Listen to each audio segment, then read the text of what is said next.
Hey there, my name is Heidi Ram. I recruit product managers for Martin Bassett Associates. And let's talk about your perceived value in the marketplace. As a product management recruiter, I often have phone calls with candidates who are just interested in having a conversation to understand their value in the marketplace in today's economy.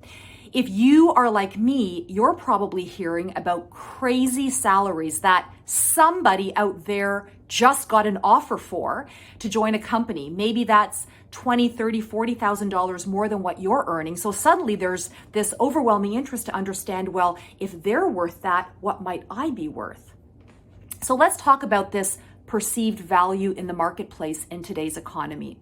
First of all, your value and what an organization might be likely to compensate you in your next move depends on a variety of things. It is never just some cut and dry number, especially if you're looking at opportunities with startups. Because venture cap, the stage of the product, do they even have a product in market that's generating revenue? All of these factors will go into the range that they are willing to offer. It also determines, based on your product experiences, is what you have done as a product professional related to what their ambitious goals look like for the immediate future. Can you help them get to where they're trying to go or where they need to go?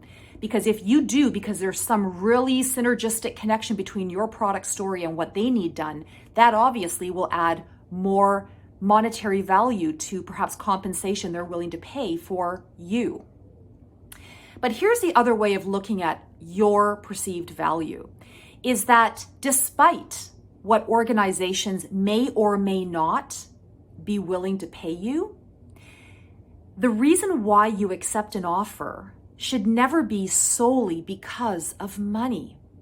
There's actually two bigger questions you always need to ask yourself when you are evaluating an opportunity.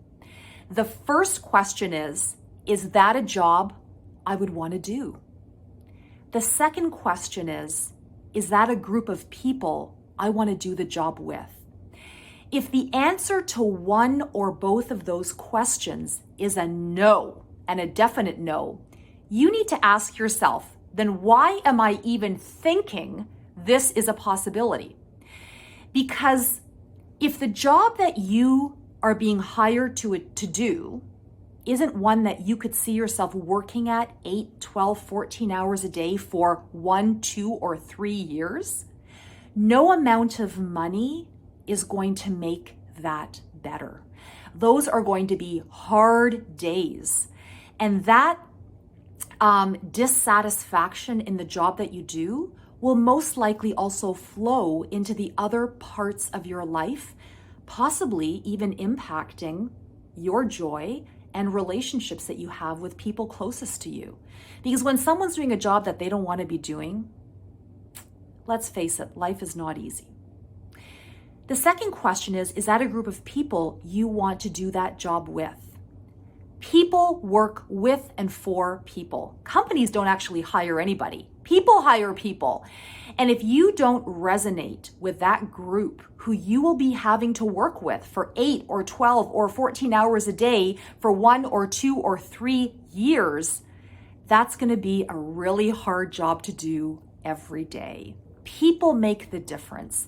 People will be the reason that you are excited to work in that squad or that scrum or in that senior leadership team or with the board.